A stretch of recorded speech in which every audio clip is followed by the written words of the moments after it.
Evening, call the order of the Town of St. John special public meeting for July 30th, 2025. Would invite all that are able to stand for the pledge, please. I pledge allegiance to the flag of the United States of America and to the republic for which it stands, one nation, under God, indivisible, with liberty and justice for all. Ms. Abernathy, can we get the roll call, please? Joe Gomez-Stagel. Here. Rudy Bambick. Here. John Gill. Here. Russ Vogel. Here. Justin Esther. Present. Colin Enchway. Present. Ashley Abernathy present. Adam Decker. Present. John Dykstra. Here. Bill Manasopoulos. Here. All right, we have a quorum. Mr. President, before you go into the agenda, I would like to make a minor correction to items 5A and 5B. They are not requesting to publish. They have been both duly advertised and are going for their public hearings tonight. Okay. Thank you.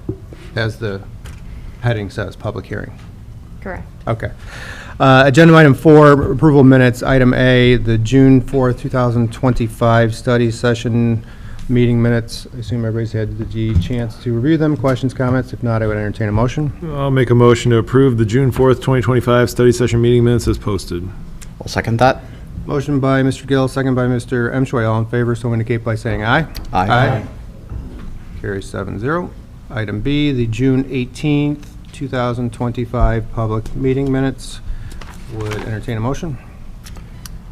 Make a motion to approve the June 18th public meeting minutes. I will second that. Motion by Ms. Abernathy, second by Mr. Emshway. All in favor, so indicate by saying aye. Aye. Minutes are approved, 7-0. Item 4C, July 2nd, 2025 study session meeting minutes. I make a approval to approve the July 2nd, 2025 study session minutes. I'll second that. Motion by Mr. Vogel, second by Mr. Gill. All in favor, so indicate by saying aye. Aye. And all of the minutes are approved. Agenda item number 5, public hearing. Item A, 2024-25 Shepherd's Addition for a proposed primary plat for a 2-lot subdivision at 8877 Patterson Street, St. John, Indiana, zoned R1.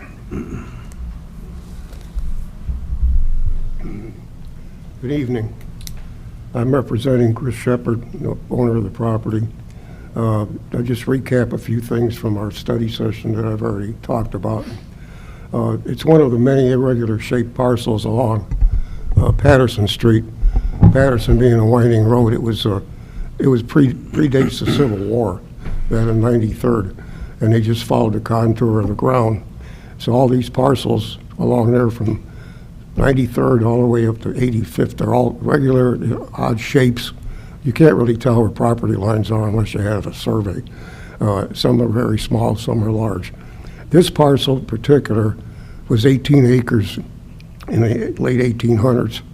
And then finally in 1980, they came here before the Plan Commission and made a 6-lot subdivision out of that parcel with 6 driveway cuts.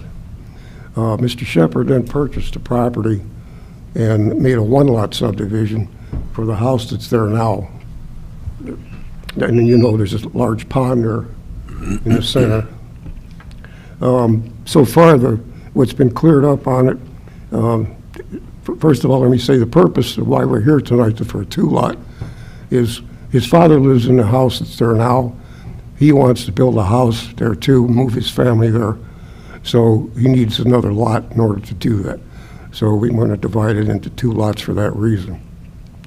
We've gone to the BZA already, got approval in October of 24 for a minimum lot width on lot 2 of 80 feet from 100 feet according to your ordinance.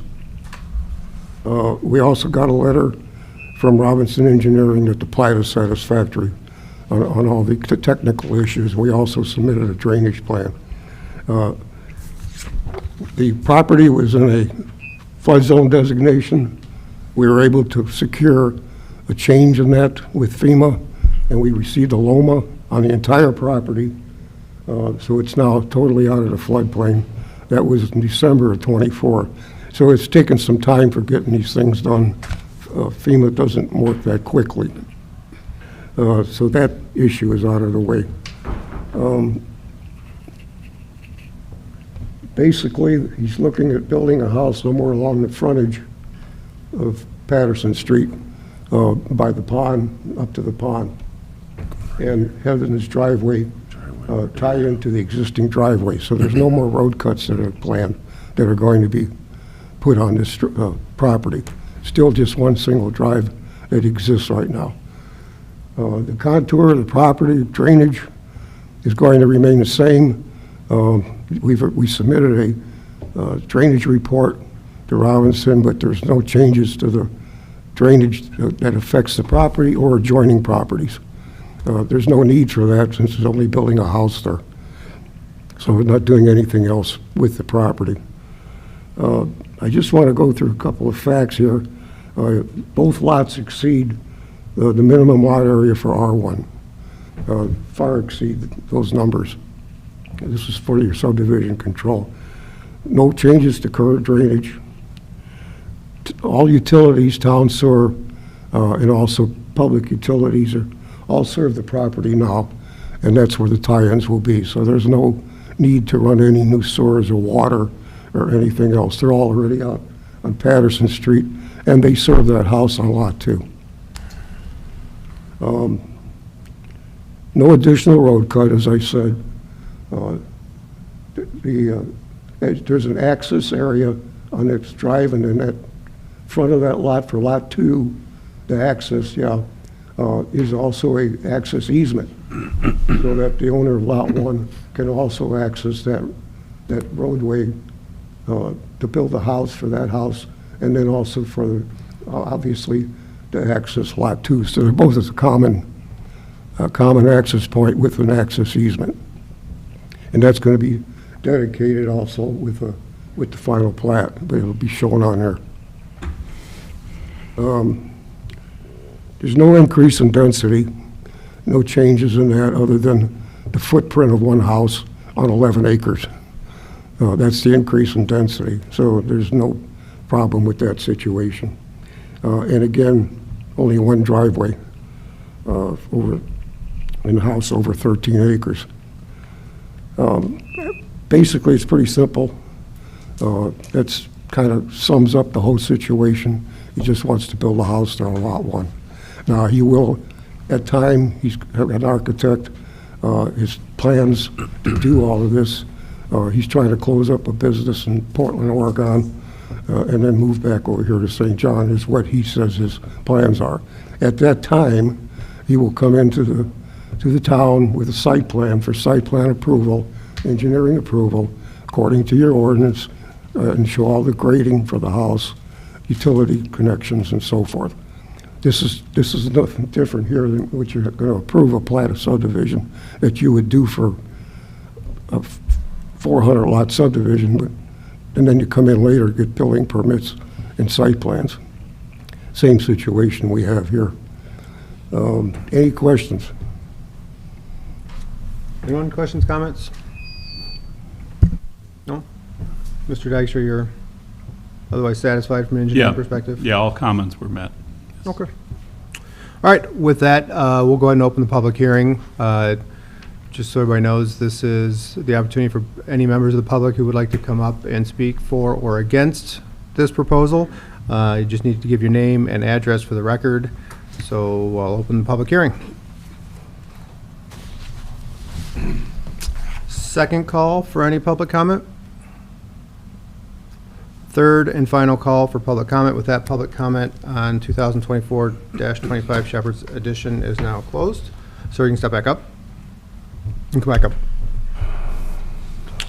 If there's no other questions, comments from the panel, I would entertain a motion for approval of the primary plat, and with that, any motion needs to reference and include the findings of fact.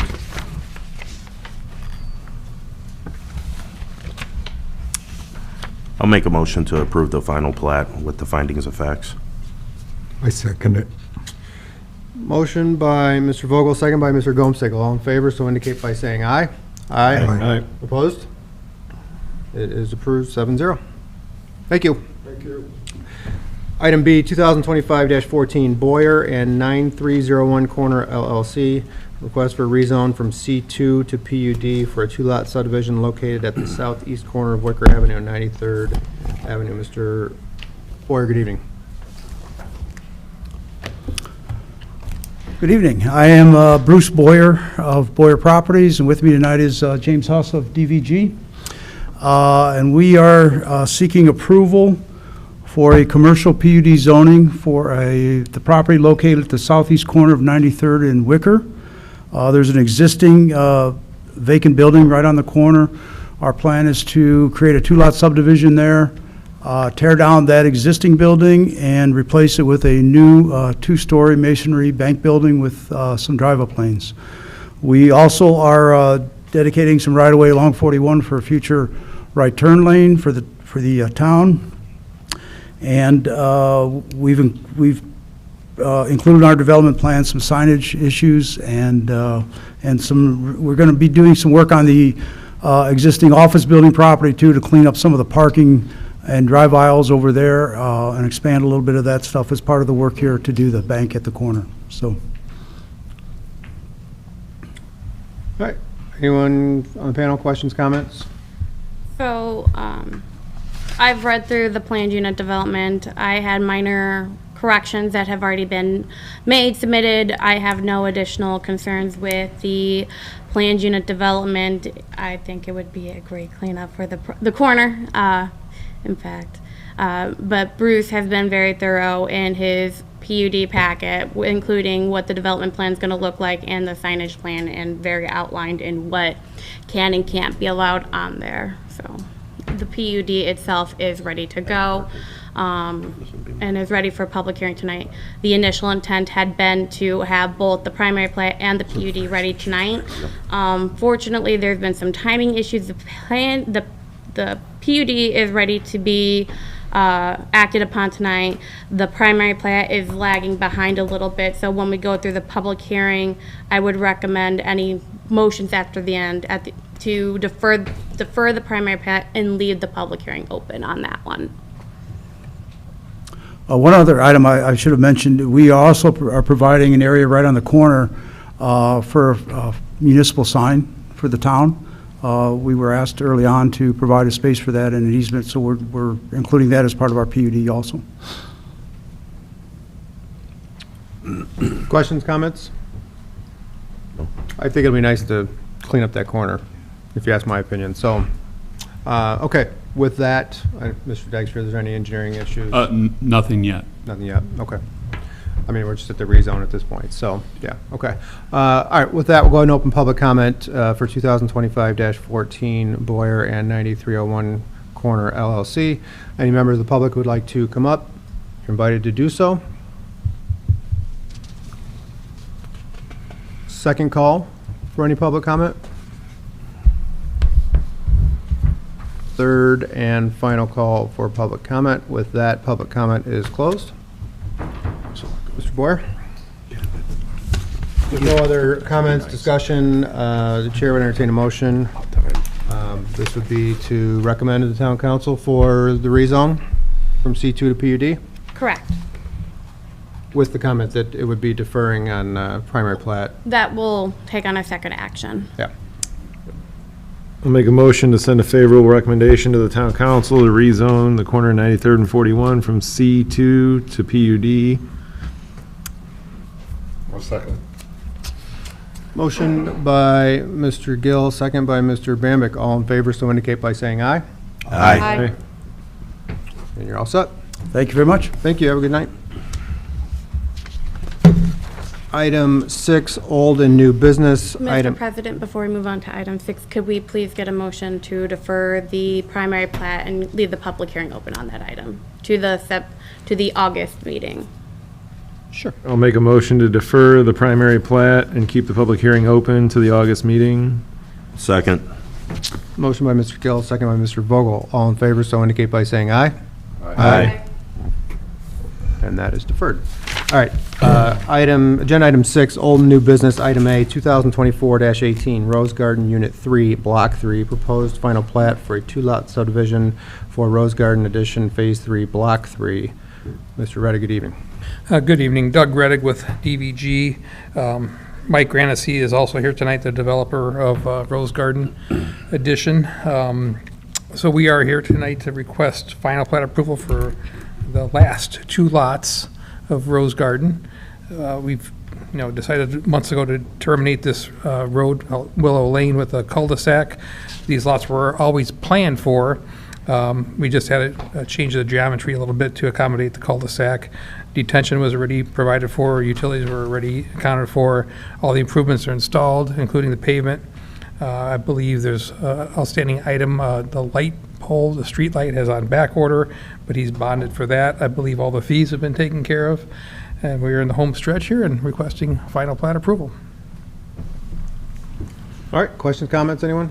So, like Mr. Reddick just said, all fees have been paid. Any motion tonight, can we please make a recommendation to the town council for the acceptance of the surety bond in the amount of $14,625? Because the bond has also been delivered to the town and is ready to go to the town council. Duly noted. I'll make a motion to grant final plat for Rose Garden Edition Phase 3, Block 3, and I will also recommend that the town council accepts the surety bond in the amount of $14,625. I'll second.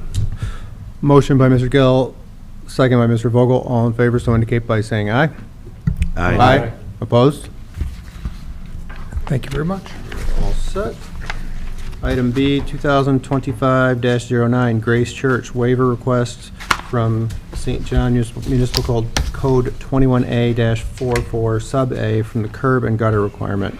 Proposed primary plat for a 1-lot subdivision located at 13809 West 109th Avenue. Mr. House, good evening. Good evening. This item is a continuance from mid-June's meeting. I believe it had 3 favorable, one either abstain or no. This evening, we're again requesting primary plat approval for this 1-lot subdivision. As you already mentioned, we are petitioning for a waiver to provide curb and gutter along 109th Avenue at the behest of Lake County Highway Department. Our original plan did intend to provide curb, but as it's not yet a curbed roadway, that was their preference. Beyond that, if there are any other remaining questions, I'd be happy to answer them. James, would you mind going over this information that you sent me that I have on the board, please? Certainly. So some of the concerns that were brought up, I think 6 weeks ago, were related to stormwater. I just put together a few bullet points to hopefully alleviate any council members' concerns and potentially residents/remonstrators. To give you an idea, the stream or water course, whatever you might call it, in the north edge of this property represents only 2.6% of an otherwise 384-acre watershed to this area. Of that 384 acres, essentially the only thing developed in that area is Ileana Christian High School, which means none of that land has went through the stormwater management practices that this development is proposing and will be constructing. So what that means is that as St. John inevitably, as it continues to grow and develop out further, every time any one of those 384 acres is brought before you and then has to adhere to the same requirements this development is, that any of the residents' concerns will continue to be alleviated by adherence to the standards that the town has in place, which again, this development is following to the letter. There has not been a single variance requested, stormwater or otherwise, for this development. So I guess that's, the church is very much doing their part, and the concerns will continue to be alleviated, whether visually noticeable or not. As we see that area of the town develop, more and more of the best practice that the town already has in their ordinance will correct the problem if there is one, in my opinion. All right. Anyone else? Questions, comments?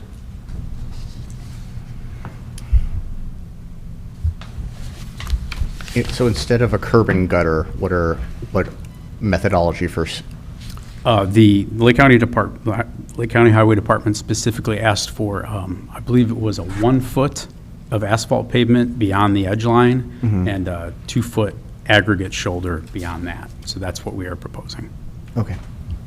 Thank you. And I may have inverted the numbers, but that was specific from, I didn't make them up on my own. That was like what Lake County wanted. Okay. As long as there was some direction given was, yes. for an alternative that also gets it done, then I think I'd be okay with that. My only concern with it's not with the plat, but it's with the curb and gutter waiver. Eventually, from the site of the church to points west is in town, or will be in town, I suspect, and is going to continue to develop. And are we setting a precedent where, by granting the waiver for the curb and gutter now, that leaves, I'm not going to pick on another project you had, but scooters with the sidewalk? And it didn't make sense to require the sidewalk in that circumstance because it was a sidewalk to nowhere.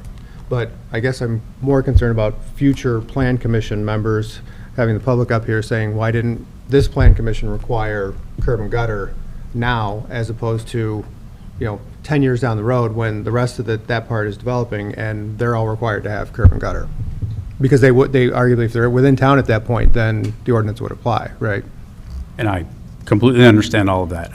That being said, Grace Church is the client, so I at least have to make the request. So all your points are valid. Okay. All right.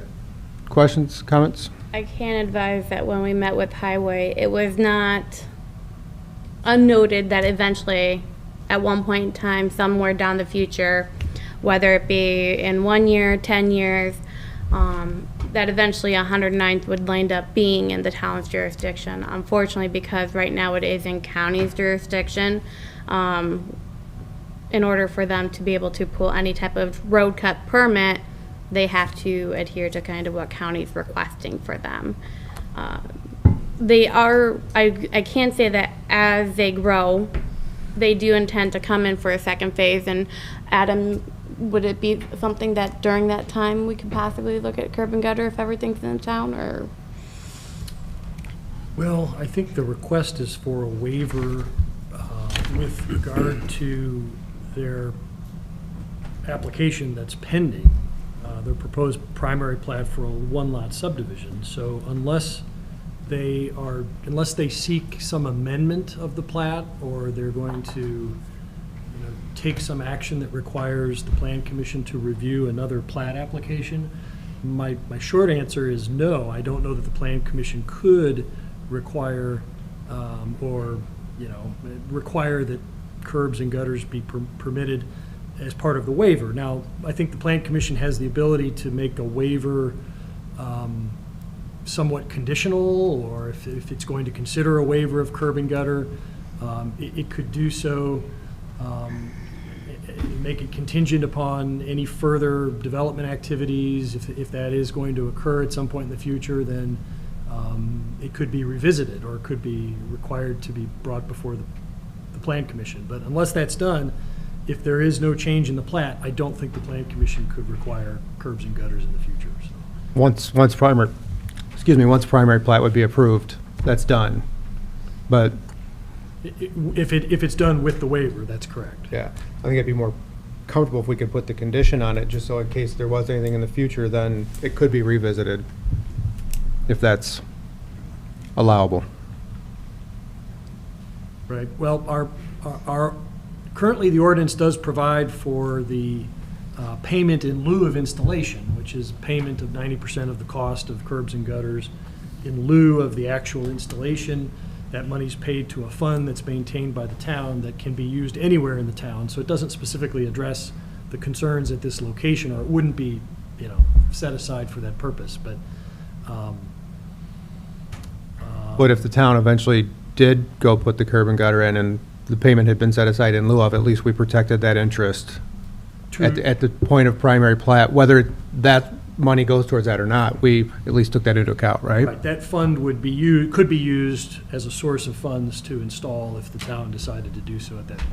If they had to connect up with everybody to the west. Okay. Hey, Billy, what's your thought behind this? So being a county, and this is my personal, my Of opinion, course. it's being a county road, to take a payment in lieu of that, we might as well have made them put it in there. But since we can't do that, I don't know how we would, and Adam, you can correct me, but how we would take a payment in lieu of if we're not able to even have them put it in there. Would a bond do? Yeah. I just don't think, and again, you're the voting body, I'm just giving my 2 cents. We can't make them put it on the county road. The county is asking us not to.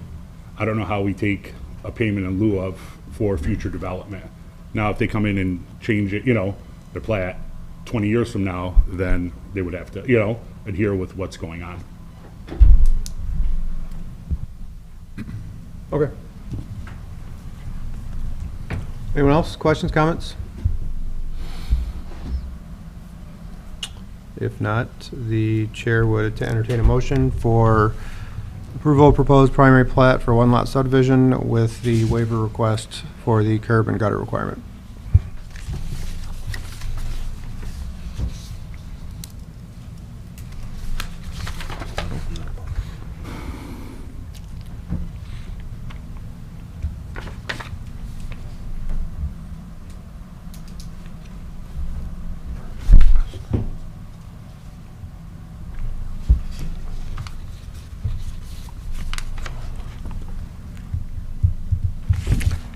I'll make a motion to grant the waiver request for the curb, from the curb and gutter requirements for this project. Second. Is that for approval of primary plat too? That's different. Yes, that includes the approval of primary plat. Okay. So I heard a motion for approval of primary plat with waiver of the curb and gutter requirement by Mr. Emshway. Mr. Bambick, did you second? Yes. All right. All in favor, so indicate by saying aye. Aye. Opposed? Approved 7-0. Thank you very much. Thank you. Agenda item C, 2025-11, Castle Rock Phase 3, proposed primary plat for a residential development located off of 86th Place, northwest corner of the town of St. John along the town's boundary lines. Mr. Reddick, good evening again. Good evening, Doug Reddick with DVG, representing Hams Lake Development. Andy James is the owner of that property, that project. We've been before you for weeks and months regarding the Castle Rock Phase 3. Andy's owned this property for quite some time. This will complete his Castle Rock subdivision. It's an unusual piece of property with a large wetlands, multiple pipelines, which really break it up and make for unusual lots, and as you can see from the plat, and unusual due to unusual topography. We've been through engineering review. I think Mr. Dykstra can speak to that, but we are here to request primary plat approval. We had our public hearing, I guess, about 6 weeks ago. Had a few cleanup things to take care of at that time, and we have approval letters from Robinson. So I think we're here in good shape, requesting primary plat for Castle Rock Phase 3. All right, questions, comments, anyone? Yes. No, the public hearing's already taken place. I'm asking the panel up here, I'm sorry. I do have one more thing to add, which I forgot about. We are also asking for a waiver from the pipeline exclusion zone from your ordinance. We had some early discussions on that. We have provided, because of the unusual nature of these pipelines, there's actually 4 pipelines running through this property.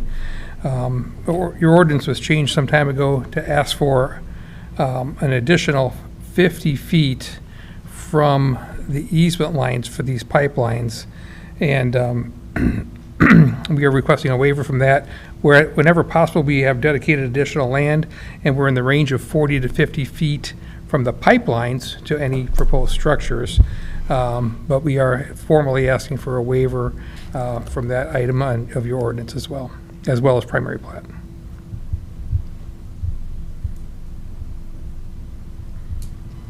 I'm a little unclear as to what the pipeline exclusion is all about.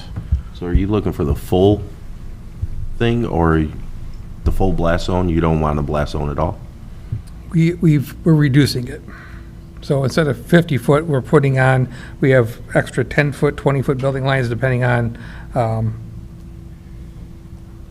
where the pipelines are.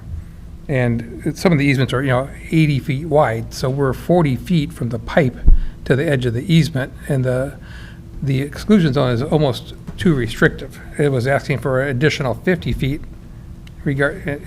in addition to the easement they already had.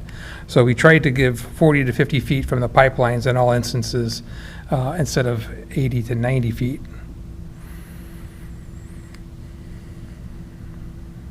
So Doug, to be clear, and I don't know if that answered Russ's question, you're asking just a waiver from the additional 50 feet that was added on to the ordinance 5 years ago, 6 years Correct. ago. And in lieu of that, we've added building lines that you can't build on portions of these lots that are adjacent to the pipelines to further ensure safety.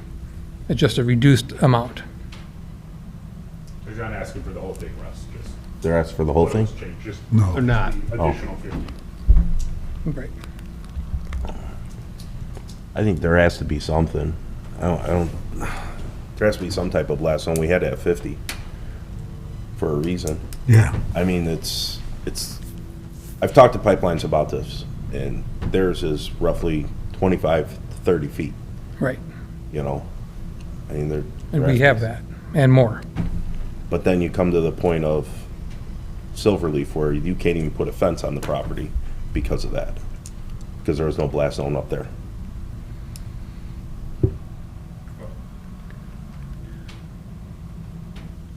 I can't speak for Silverleaf. I think that was approved before. That was a long time ago. Long yeah, time yeah, ago, yeah. yeah. And I think the problem with Silverleaf is the easement takes up the whole backyard. So then, once the building pad was full with the house, then the easement was 4 feet away from your back sliding door. And the reason that exclusion zone came about has to go back to Three Springs. A lot of you guys weren't on the Plan Commission back then when we did that project. And admittedly, we were working with a very constrained site, and we got a plat approved similar to Silverleaf, where the pipeline was just really, really close to the back of the homes. We have since revisited that. We're changing that plan. The developer of Three Springs passed away recently. I'm not sure anybody was aware of that. So I'm not sure how that project's going to finish up, but we've changed that. But it was intended to, I think, keep people from putting in a horseshoe stake in their backyard and being in the pipeline easement. We don't have that situation here because the pipelines are more on the side of the homes. We've allowed for additional room as well. Again, one of these easements is 80 feet wide. So we're asking for the waivers simply because it's in your ordinance. But we are leaving provisions as well.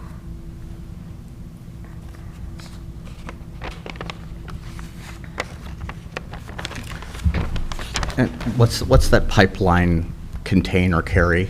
This is. There's various ones. Yeah.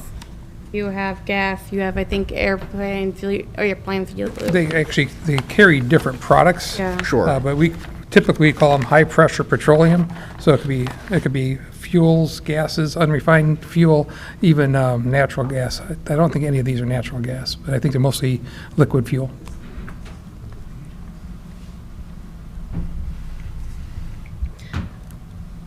I have a question, Doug. Is there any reason why, if you're saying you're adding building lines instead of easements, so that couldn't have an easement there too? Well, the easement's still there too. We're adding a building line that exceeds the easement. So the pipelines get what they're happy with. 60 foot here, 80 foot there. They get their entire easement, and then we've dedicated additional land to give them an extra buffer from where they could build a structure to the easement line, not even to the pipeline, to the easement line. So it meets what the pipeline requires, it just doesn't always meet what the ordinance requires beyond that, if I'm hearing you correct. Yes. And we've been talking with the pipeline people. We know we got to cross these pipelines with roads, with sewers, with water main. We're following all their standards.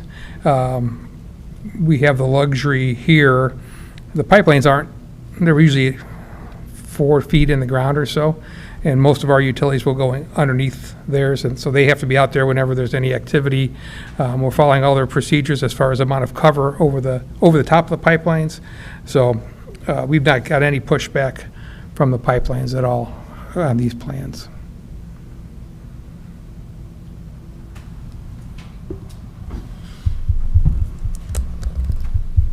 Anyone else, questions, comments?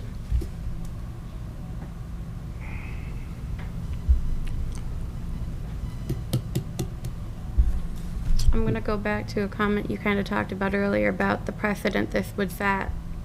If we grant a full waiver for the 50 feet versus at least something easement-wise, what precedent could we be setting for any future developers who might have pipelines that run through their property?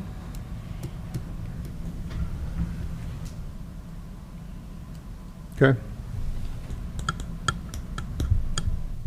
I said that about something else, but I know you said that about you, but you referenced it in reference Yeah. to curb and gutter, but different waiver, different object. But if there's been comment to Mr. Vogel from a different pipeline member that they typically want a 25 to 30 foot buffer, at least a 25, I think would be something better than nothing. And then we're not violating or not giving the full, or giving a full waiver for our ordinance, which requires an additional 50-foot waiver on top, or 50-foot easement from the edge of the easement line of the pipeline. That's the way that ordinance is structured, is that it requires an additional 50 feet from the edge of the pipeline. So if you take this pipeline, for example, it would require an additional 50-foot buffer on either side of this pipeline to be added. Same thing for this 80. It would require 50 this way and 50 this way. What he's saying is, yeah, they're providing a 10-foot building line here from this 80-foot line, 80 foot here from this 50 foot, or a 10 foot from this 50-foot line here. But ultimately, what they're seeking is no pipeline exclusion zone easement, which is at 50 feet from the edge of the easement line.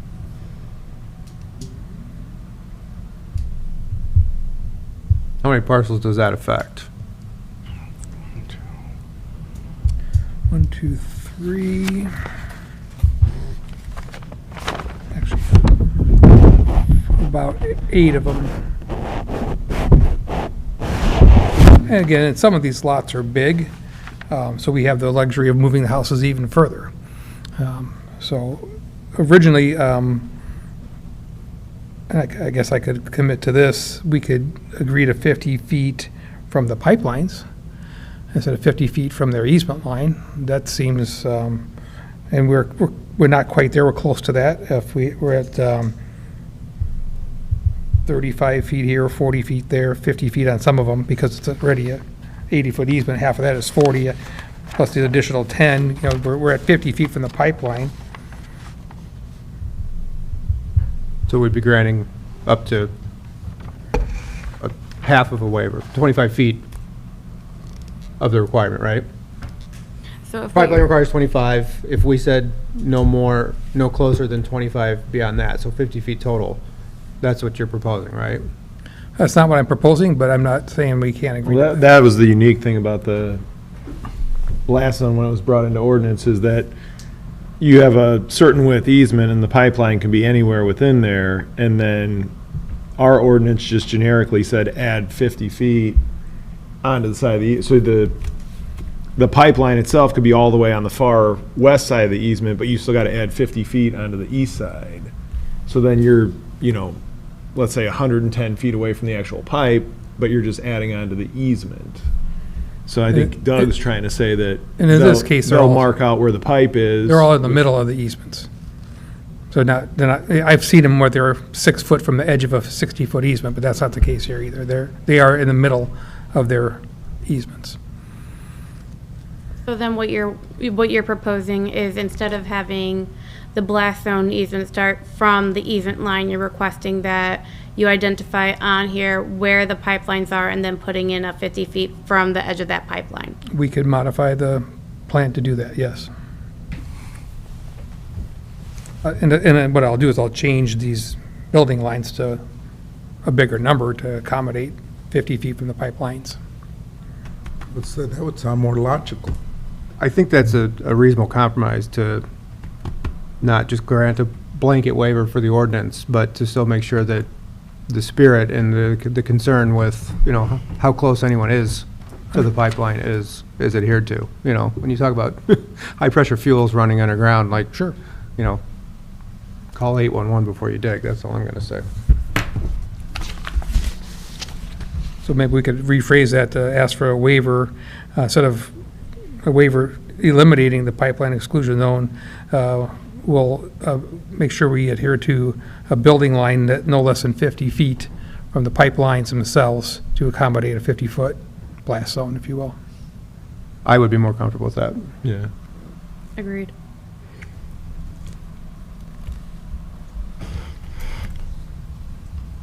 So in doing so, you'd have to adjust some of your lot lines and those other, Not so much the lot lines, just building setback lines. okay, 50. which would then require like a the- new, us to review the plat one more time, is that correct? We could pick it up at final. I mean, if we agree to it, we got to do it. So some of these 10-foot building lines may be 25-foot building lines on the final plat. They're just here for primary plat. This is just primary. Okay, now I understand. Okay, thank you. We haven't started the project, we haven't built anything yet, so. So we can approve- And our lots are big, so I see lines and I just assumed that they would have to get moved around, but I understand now. the lot lines themselves won't change. It's the easements or the building lines within the lots. Even the easements are going to change, so. And if I can recall our ordinance correctly from the top of my head, when final plat comes in, it's considered and reviewed in accordance with the primary plat that was approved and any conditions so set by the plan commission. So if we grant the waiver for it to be 50 feet from the pipeline, it would be reviewed in accordance with that motion. And that would have to be required for final plat. Yes. Okay. Okay. Any other questions, comments?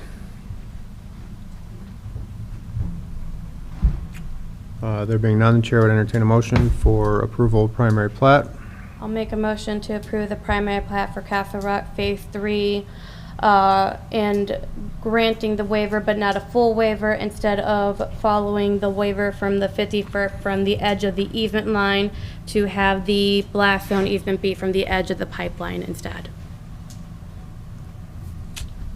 Motion by Ms. Abernathy, is there a second? Second by Mr. Bamick. All in favor, so indicate by saying aye. Aye. Aye. Opposed? Thank you very much. Approved. Item D, 2025-15, the Preserve West Phase 2. Proposed final plat for the Preserve West Phase 2 Schilling Development. Mr. Good evening, Jack Good Slager with Schilling Development, representing the Preserve. We are here tonight requesting final plat approval for Preserve West Unit 2. This is 57 lots on the far northwest corner of the development. We have, the majority of the infrastructure is in. We've started street construction. Streets will go in over the next 2 weeks. So we're going to ask that you hold the Mylars until we finish the infrastructure, and then we'll work out the letter of credit amounts as we've done in the past. But we're seeking final plat approval tonight. All right, questions, comments? None from the panel? Mr. Dykstra? I can add to what Jack is saying, is that we did review the final plat and had no more comments. The reason there's no satisfactory letter yet for the final plat is because it's tied to also calculating the surety for any performance that's of outstanding items. So we've been asked to hold until Schilling is at a favorable position to declare what is unfinished, to reduce that bond amount, and then then we can proceed with that letter. But we did find the plat was satisfactory. So any approval would probably need to be conditioned Condition. on that. Works for me. Questions, comments, anyone? No? Here. I have no problem holding the Mylars until they're ready to post their letter of credit. Okay. With that, I would entertain a motion for approval of proposed final plat for the Preserve West. Make a motion to grant the Preserve West Phase 2 final plat approval contingent on holding signatures on the Mylar until construction and letter of credit is received. Second. Motion by Mr. Gill, second by Mr. Gomsigle. All in favor, so indicate by saying aye. Aye. Opposed? And it's approved. Thank you. Thank you. Agenda item number 7, request to publish. Item A, 2025-16 Galombos. Request to publish for the August public meeting for a one-lot subdivision located at 9291 Cardell Drive. So they are going to be doing a one-lot subdivision off of 93rd and Cardell. They will be in front of you next week for the study session. They are requesting to be on our August public hearing agenda. All in all, it's a simple one-lot subdivision on this one. Okay. Is there a motion to approve the request to publish? Make a motion to approve the request to publish. Second. Motion by Mr. Vogel, second by Mr. Gomsigle. All in favor, so indicate by saying aye. Aye. Opposed? They will be back. Agenda item number 8, public comment.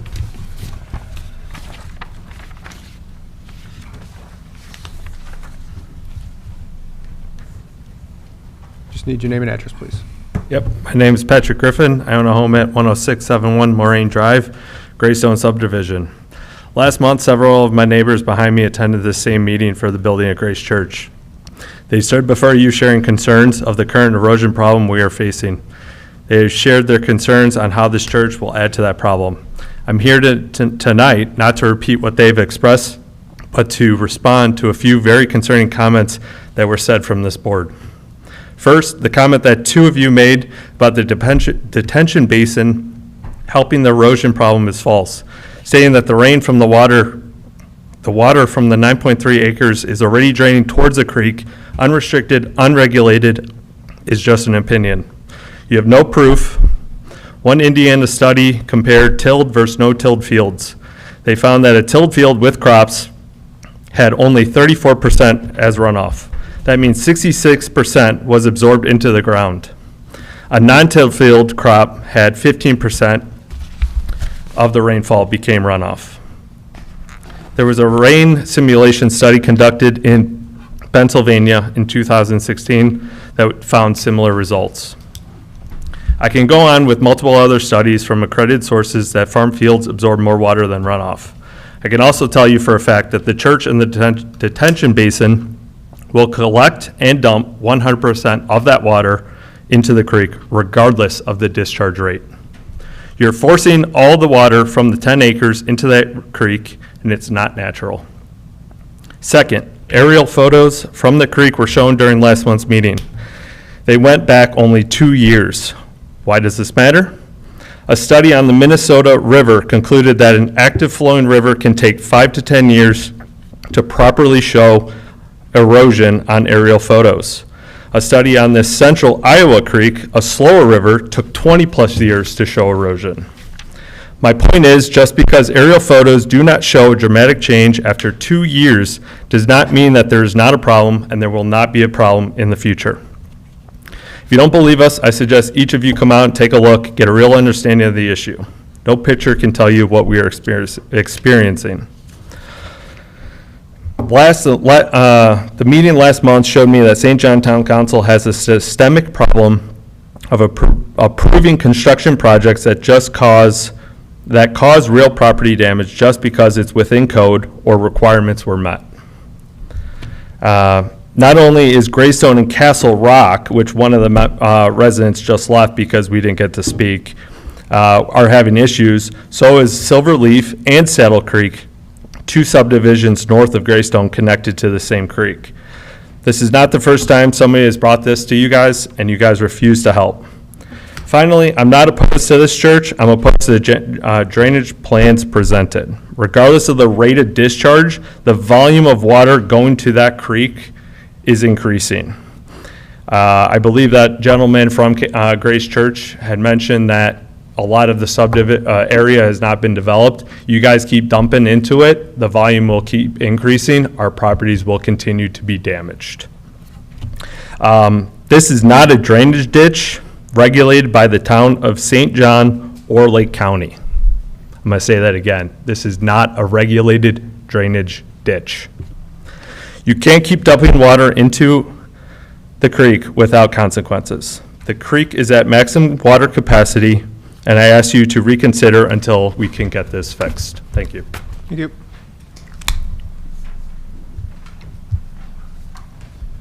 Hi, my name is Justin Teach. I'm at 10703 Marine Drive. I want to start off by offering an apology. During the last meeting, my tone did come across as harsh, and I realize that this situation might be deeply frustrating and personal to me, and I am passionate about protecting my home and community. I also want to be respectful of the process and the people involved in it. With that said, at the last meeting, I was told to just take the win. And to be honest with you, the delay was not a win. All it did was prolong the inevitable while my property continues to suffer worsening damage after every storm. It doesn't fix the growing erosion, the standing water, or the complete lack of accountability we've dealt with since this has become a major issue since we've moved in. Now I want to bring up something that happened recently. Patrick mentioned it just a moment ago. Ashley attempted to bring up near maps and to challenge our concerns, but ironically it backfired because although it didn't show erosion, it showed that the further back in time you went, the creek got smaller. So that just shows that by forcing water into this creek, it's getting bigger, and now you want to add something else that's going to exacerbate the situation. Despite that, people started calling it a ditch, and honestly, it's inaccurate from both a legal and an engineering standpoint. What's behind our properties is not a ditch, it's a creek. A creek is a naturally occurring waterway with intermittent or continuous flow and defined banks, subject to environmental oversight and protections. A ditch is a man-made drainage feature, often dry, created to redirect runoff. That distinction matters because it directly affects how responsibilities for maintenance and mitigation are assigned. Now, if you all want to call it a ditch, thank you, put it in writing, and my neighbors and I will be glad to fill that up and get our land back. But I'm guessing we're not going to be able to do that. So to call it anything other than what it is just disenchanting, disheartening. And it's awesome that you're taking the steps to do the things the right way with the proposed church development, and I genuinely want to congratulate you for that. It's clear you're trying to address the runoff, engineering, and impact properly in this case. But I also have to ask, why wasn't the same care taken when our homes were being built and the land was being developed? Doing it right this time doesn't undo the mistakes that were made last time, mistakes that have left families like mine to deal with the consequences. And I hate to keep bringing this up, but it's getting ridiculous to this point, but it's been well over a year, coming in on a close to a year and a half. The town manager still has yet to return a single call. Not one. And I know your phone works because I saw your texting intermittently throughout. Absolutely. So do you, and when you called and when your neighbor called, do you think 4 people showed up the next day because I didn't send them out there? I'm just asking. They didn't show up. We have been, Patrick, how long have we been trying to get the town manager on the phone? Year and a half. Not a single direct call. You did have Ashley call us. So I had 3 department heads out there. Our building director, our building and planning, and our stormwater. That's after we came in and had a sit-down meeting that we wanted you at that you were unavailable for. And they came out after that. But for these 3 people to say that they don't know how to run their department or that I can give an insight that they couldn't is totally false. And number 2, hold on, sir, you're not at the podium. Number 2, I am the one who called the Little Cal River Basin and asked and had them forwarded over to the surveyor's office. I'm glad you brought that up, because when we called them to independently verify, they had no recollection of that conversation taking Well, place. I can tell you that I called the Little Cal River Basin. I know that's what you're It's saying. Henry Pay, no, that's what I'm telling you what I did. No, I know that's what you're saying, No, but that's not what I'm saying, that's what I did. So you can sit up here smug and say that I'm not doing it, but again, Sir, the action that's been taken has because I have read your emails and gotten your messages. Sir, Thank you very much. I'm not being smug. And I apologize if I've come off that way. I'm not trying to be that way. I'm just saying that this situation is incredibly frustrating, especially when my property, and you can pull up the GIS hub and see, my property was built on a wetland. That shouldn't have happened. And in addition to that, we're dealing with a creek that is deteriorating our property. And every time, doesn't matter if we go to Schilling, if we go to McFarland, if we come here, we're met with, not our problem, not our fault, you'll figure something out. And it's starting to get frustrating, because we're literally left with zero recourse. And like I said, I made that phone call, and they said it's been forwarded to the surveyor's office, and they will be able to help. Okay, may I ask you a question then? If you did make that phone call, and I do want to believe that you did, why is it when we called to independently verify, everyone we talked to in that office said, we never talked to you? That was on 6/19, and I spoke to Dan Repay at the Little Cal River Basin. Okay, we will call and confirm again, but we talked to everyone in that office, and they said they never had a conversation. Oh, no, thank you. So it's just completely frustrating, so. Thank you. Anyone else like to come up for public comment? Danielle Velasquez, 10711 Marine Drive. I'm speaking today to reiterate my disapproval of the proposed church development, and the fact that you guys all approved it just shows that you don't really care about the residents of the town because of our concerns last time. You didn't even bring it up or take any steps to look into it. So let's begin with my first concern. That stems from the engineering team's mischaracterization of the natural watercourse bordering my property as a ditch. Given their professional background, education, and experience, I find it extremely troubling that they would commingle a natural creek with an artificial ditch. The distinction is not merely semantic, it carries significant legal, engineering, and environmental implications. So the fact that they are mischaracterizing the creek as a ditch signals me that they will be using it improperly. Furthermore, the proposed drainage plan for the church development includes a detention pond and a slow-release outlet. Regardless of the slow-release mechanism, it will be channeling rainwater from impervious surfaces such as parking lots and rooftops. This will inevitably increase its flow. Currently, the land is agricultural, which allows natural absorption of rainwater. So the proposed development will concentrate this runoff into the creek, exacerbating the existing erosion issues that have already impacted our properties. So finally, I must bring to your attention a critical issue.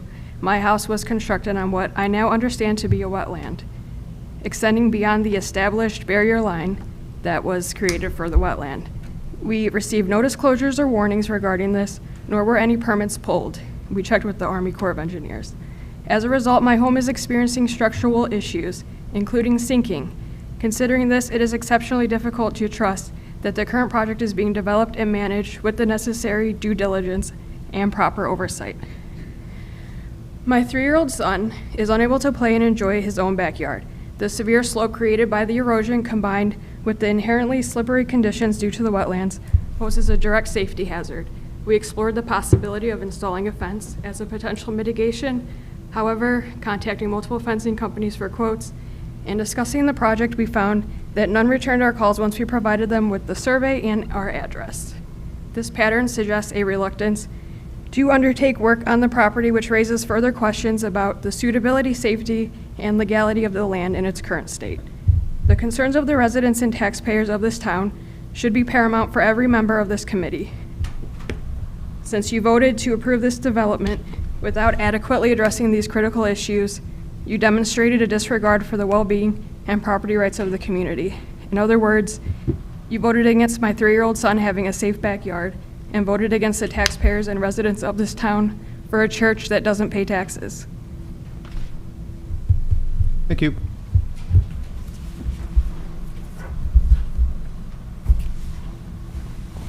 Good evening. Thank you for giving me the opportunity to speak. My name is Carla Moreno. I'm at 10687 Moraine Drive in the Greystone community, and I'm a resident whose property, along with those of my neighbors, will be directly affected by the proposed retention pond that will flow in the creek near our homes.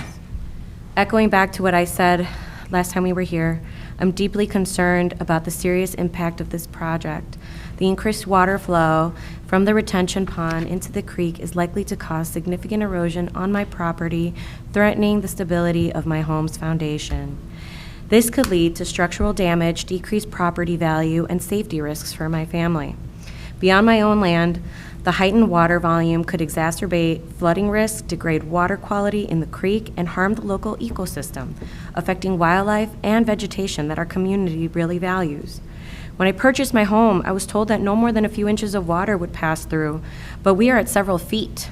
Feet is significantly different than inches. Moreover, I'm equally worried about my neighbors whose properties face similar erosion and flooding issues. Many of us have invested our lives in these homes, and the potential for damage extends beyond individual lots to cohesion of our neighborhood.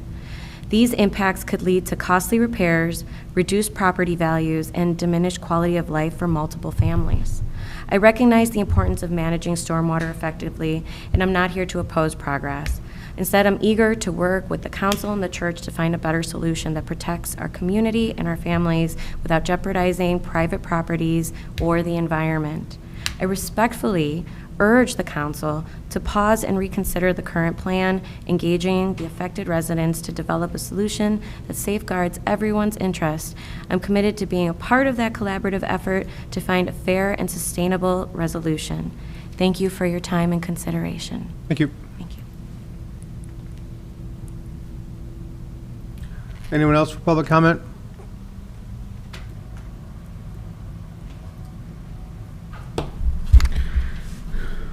Patrick again, 106. Mr. Bill, I got a question if that's okay. Sure, you want to ask it? Okay. You said that 3 people came out and looked. Who are those 3 people? Bob Davis, Ashley Abernathy, and John Gill. Okay. And who did you speak to at the Little River Basin that said that they were going to send all the information to the surveyor's office? What was his name? That was Dan Repe. Okay. Yes. And he said that he was going to reach out. Around 6:19 or 6:20, I don't have the actual date, I was trying to look it up. Okay, no problem. He said he has forwarded it to the surveyor's office for their help. Okay. Thank you. All right. All right. Anyone else with that? Agenda item number 9, adjournment. So moved. Second. Motion and second. All in favor?